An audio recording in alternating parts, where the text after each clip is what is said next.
Hi everyone, Ainsley here from Small Fry Creations, where we tackle everything DIY. Have you ever wondered how to cut perfect circles out of timber? Today I'm going to test the router and the table saw, that's right, the table saw, to see which one is more efficient.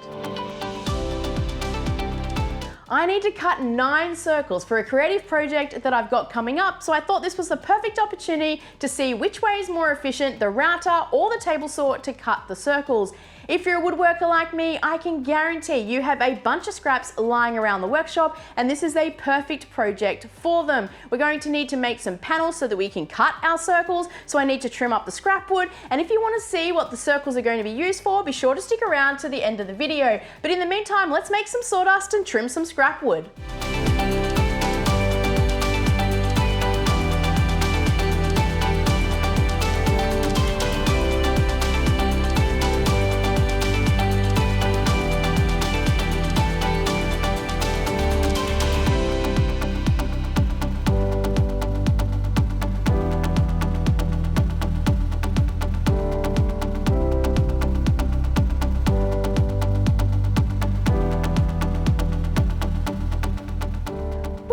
That is a lot of time at the table saw. I've just cut all of the timber to random widths with a thickness of 25 mil. That seemed to be a good measurement for the scrap that I was using, and I'm going to put them through the thicknesser after the glue up, and I'm aiming for a finish height of somewhere around 20 mil. I've just mixed and matched the timbers around to get 8 designs that I'm happy with, and we're now at the point where we're going to glue them into boards. A couple of tips for you for the glue up. I would strongly recommend picking up a silicone mat. They're fairly inexpensive and they do a fantastic job at protecting your work surface, and glue doesn't stick to it. To spread the glue, I'm going to use a silicone spatula for the same reason, and it does a really good job at spreading the glue nice and evenly.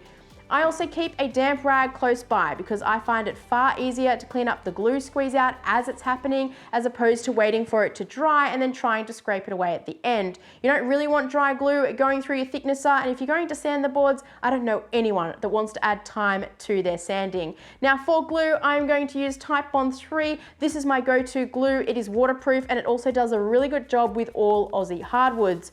I think that's all of my tips. I've got 8 of these to glue up, so I've got to get to work.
Our panels are all glued up, they've been through the thicknesser, so now we're at the point where we're going to cut them into circles. I don't know why, but cutting circles is one of my most favorite tasks in the workshop, and there is a bunch of different ways that you can get the job done. Yes, you can use a jigsaw, but I avoid the jigsaw at all costs, and today I'll show you 2 methods that will yield you much better results. One of them the router and the other the table saw.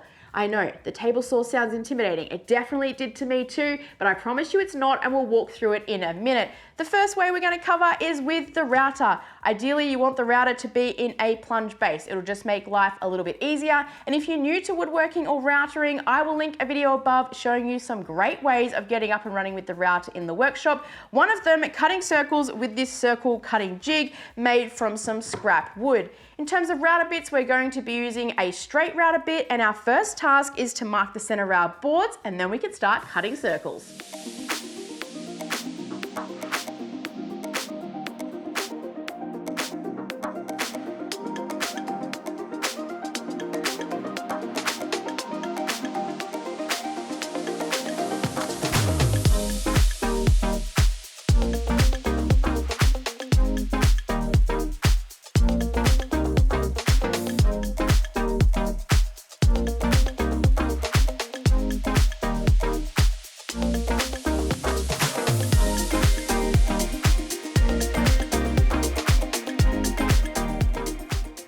right, so that circle took me 2 minutes and 51 seconds to cut. I did cut a second circle just so that I could see if I was hitting the same mark, and I did it in 3 minutes. So you're talking 3 minutes to cut a 300 mil circle that is somewhere between 15 and 20 mil in thickness. I did clean up the dust in between the two cuts so that I could see how much was created from just cutting one circle.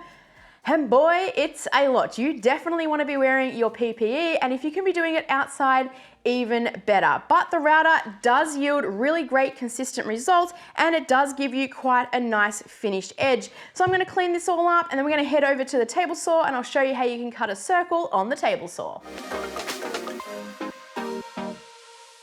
I know what you're thinking. Cutting a circle on a table saw is impossible, and even if it is, it's gotta be scary and sketchy. That is definitely what I thought when I first saw it, but after trying the method a couple of years ago, honestly, I haven't looked back. This is the way I cut circles for anything up to 500 mil in diameter. Anything over that measurement, I head for the router method. You do need a jig. This is not mine. This is taken from Wes Hamstra on YouTube. I will link his video below where he walks you through step by step making the jig, but it's just a piece of plywood, a runner underneath, and I am using a 4mm dowel as my pivot pin. I'm going to show you cutting a circle so that you can see how it's done, and then we're going to stop and I'll talk about some tips and tricks.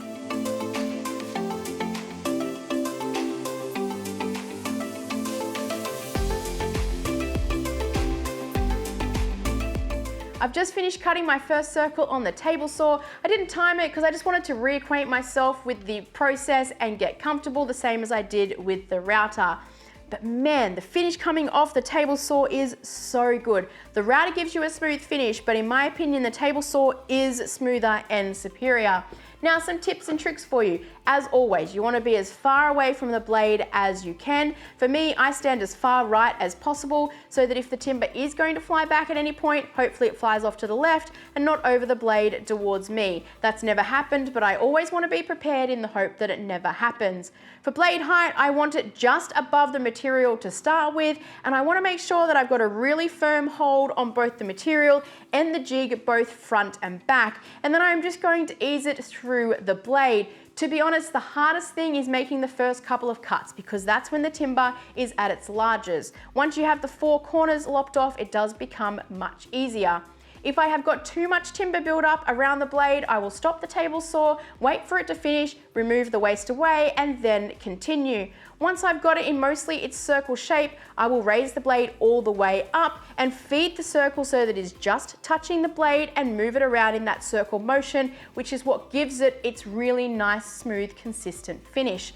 Now, my last tip, which relates to both the router method and the table saw, is take a minute to look at the timber and decide which one is going to be your top side or your face side. You're going to have to drill a pin or hammer in a nail for either method, and you want it to be on the underside. So take a second to decide which one is going to be your show face. Now, I've got a couple more circles to cut, so I'm going to go ahead and get them done on the table saw, and then we can start to get creative.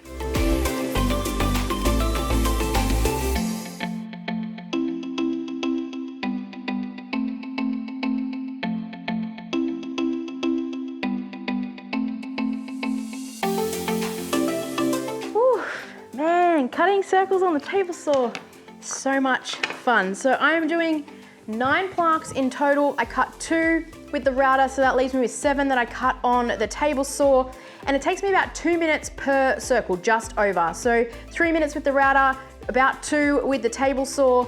So not only am I getting cleaner results on the table saw, I'm also that little bit quicker. And if I'm having to cut a whole bunch of circles, the table saw is the way to go. Now, in terms of mess, I have not cleaned this up in between circles. This is everything from the 7. I've obviously removed the bulk away, but in terms of the sawdust, much better on the table saw than the router and easier to clean up. It's not flying everywhere.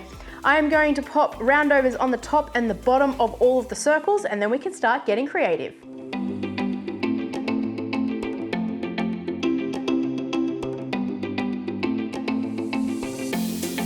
With my circles all cut, it is time to push myself to improve my creativity and turn these circles into name signs. If you want to improve your creativity or see how I brought the signs to life, be sure to click or tap on the video that's about to pop up on your screen. And if you want to help me out, do that by hitting those subscribe and like buttons, and I'll see you on the next one.